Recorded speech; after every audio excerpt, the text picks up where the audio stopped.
안녕하세요, 박 대표입니다. 저는 사실 인스타를 하는 사람은 아닌데 일을 해야 되기 때문에 인스타를 눈팅만 하는 사람들입니다. 그러다 보니까 저의 알고리즘 때문이겠죠. 저희 프로그램과 유사한 프로그램들에 대한 광고를 좀 많이 접하게 됩니다. 저희가 이 프로그램을 시작할 때가 2020년도 말 정도였는데 최근에는 보니까 이런 종류의 프로그램들이 좀 많아요. 미국 대학을 혹은 호주 대학을, 영국 대학을 진학하기 위해서 일종의 거기에 대한 브릿지 과정을 국내에서 진행하는 형태의 프로그램들이 꽤나 많아진 느낌이더라고요.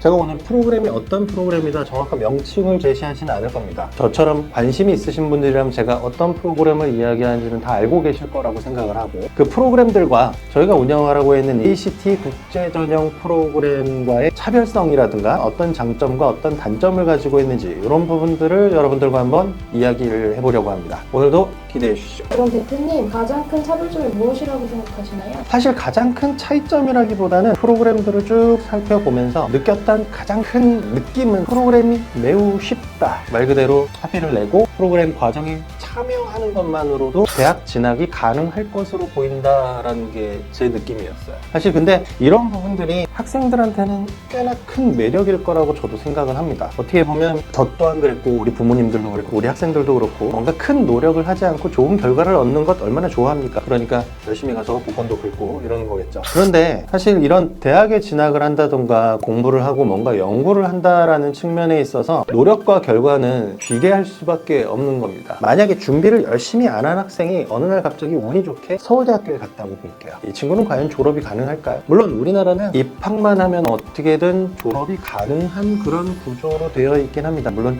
최근엔 조금 변해가고 있긴 하지만 아무래도 그런 상황이다 보니까 정서적으로 학생들이 대학에 좀 쉽게 가기만 하면 좋겠다라는 부분들을 가지고 있는 거고, 최근에 나오는 이런 프로그램들은 사실 그런 부분에 많이 좀 포커스가 맞춰져 있는 느낌이에요. 근데 ACT 국제전형 프로그램은 사실 이런 쉬운 입학, 쉬운 입시라는 개념보다는 지금 이 시간부터 겪어나가야 하는 대학에서의 3년 혹은 4년 과정을 얼마나 잘 끌어나갈 수 있느냐, 또 그에 대한 준비를 어떻게 시켜주느냐에 포커스가 맞춰져 있는 프로그램입니다. 그러다 보니 상당히 타이트한 시간, 대략 한 7개월 정도 되는 시간, 수학, 영어, 비즈니스, 소셜 사이언스, 컴퓨팅에 이르기까지 대략 한 18과목 정도를 상당히 인텐시브하게 준비를 하고 가는 개념입니다. 이런 과정을 준비를 하면서 여러분들이 리서치 페이퍼도 작성해야 할 것이고 수학 문제도 풀어야 할 것이고 프레젠테이션도 해야 되는, 상당히 뭐랄까 대학에 가면 여러분들이 꼭 해야 하는 일들을 미리 선행하는 방식으로 구성이 되어 있어요. 그러다 보니 조금 어렵다고 느껴지겠죠. 근데 어렵다라는 게 지금 당장 어렵다고 하면은 나중에도 어려우실 거예요. 쉽게 가는 거 중요할까요? 사실 저는 그 부분에 대해서 일단 물음표가 먼저 생겼다라고 보시면 될 것 같아요. 그래서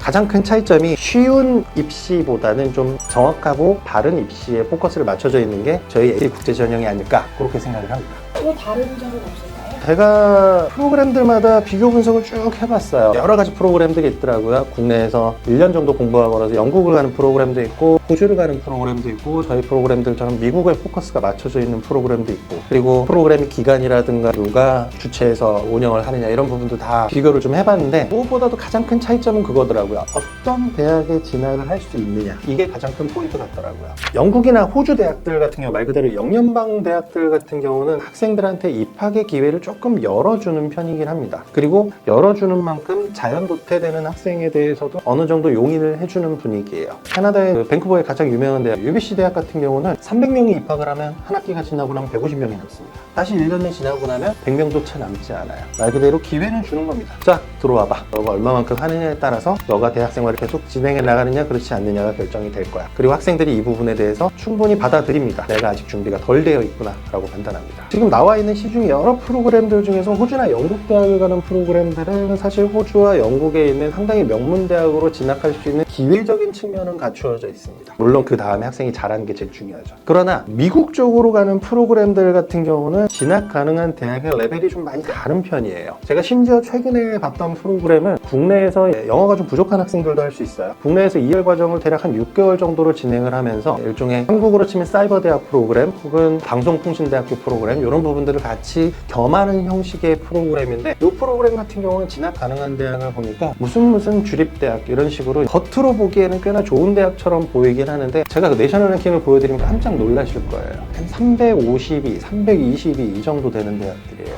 보통 그런 학교들은 내셔널 랭킹이 많이 떨어지는 학교들이에요. 아까 말씀드렸다시피 입학이 쉽다 보니까 학생을 받아들이는 기준도 사실 어떻게 보면 낮다라고도 볼 수 있는 거죠. 그 정도 수준의 대학들, 과연 유학을 가는 것에 있어서 어떤 의미가 있을지 사실 저는 잘 모르겠어요. 반면에 ACT 국제전형을 통해서 가는 대학들 같은 경우는 대학들의 랭킹이 상당히 좀 높은 편이에요. 지금 현재 저희 학생들이 가장 많이 선호하는 대학인 아이오와 대학교라든가 뉴욕 주립대 계열의 버팔로도 있고 소반이도 있는데, 이런 대학들 대부분 100위 안쪽이에요. 한 70위부터 시작해가지고 한 100위 초반대 대학들까지 상당히 괜찮은 대학들로 구성이 되어 있어요. 그만큼 열심히 해야지 갈 수 있는 대학들이기도 하지만 그만큼 수준이 있는 대학들로도 진학이 가능한 프로그램이 저희 ACT 국제전형이다, 이야기를 좀 드리고 싶어요. 그리고 여러분들한테 유학에 대해서 제가 한 가지만 좀 더 말씀을 드리면, 최근에 저희도 이제 유학 비용에 대해서 안내를 할 때 좀 안타까운 부분 중에 하나가 환율이 요즘 대략 한 1,450원대에서 오르락내리락합니다. 여러분들이 뉴스를 통해서 접하는 환율은 매매 기준입니다. 실제로 여러분들이 송금을 한다던가 현찰을 사실 때에는 여기에 대략 한 20원, 10원 정도를 더 더한 가격이에요.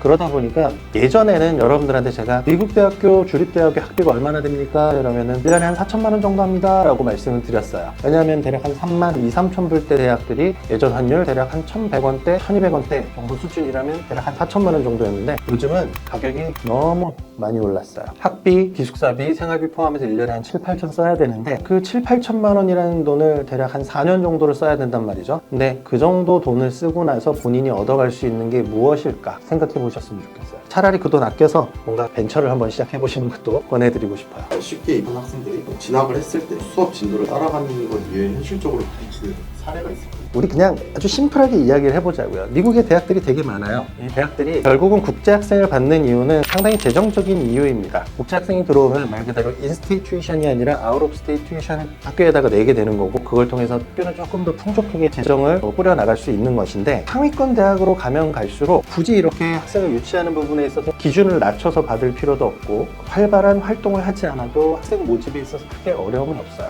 그런데 랭킹이 떨어지면 떨어지는 학교일수록 학생 모집하는 게 사실 쉽지 않죠. 그러다 보니까 랭킹이 아주 떨어지는 학교들 같은 경우는 장학금도 주고 데려갑니다. 사실 이게 말이 좋아서 장학금이지, 제가 봤을 때는 이건 그냥 세일입니다. 할인이에요. 그런데 할인도 해주니까 갑자기 기분이 좋아진단 말이죠. 지금까지 한 번도 받아보지 못한 장학금을 받고 난 대학에 가게 생겼어. 기분이 좋아져요. 근데 실상은 어떨까요? 일단 첫 번째는 영어예요. 영어 쉽지 않아요. 여러분들이 생각하는 그런 영어와 대학에서의 여러분들의 영어는 좀 많이 다릅니다. 여러분들은 대학에 가서 연구를 해야 되고, 또 연구한 부분을 추려서 리서치 페이퍼를 작성할 수 있어야 될 것이고, 또 리서치 페이퍼를 토대로 해서 여러 학우들과 본인이 연구한 과제에 대해서 같이 공유를 할 수 있어야 돼요. 근데 이럴 때 사용하는 영어와 여러분들이 이태원이라든가 혹은 홍대에 가서 외국인들하고 자유롭게 대화하면서 떠드는 그런 영어랑은 차이가 좀 있어요. 아까 말씀드렸다시피 대학에 가서 여러분들이 꼭 해야 되는 일들, 리서치를 해야 되고 페이퍼 작성하고 이런 부분에 있어서 스킬적인 측면 많이 떨어질 수밖에 없어요. 대한민국에서 중학교, 고등학교를 다니면서 얼마나 그런 경험이 있으신가요? 많지 않아요.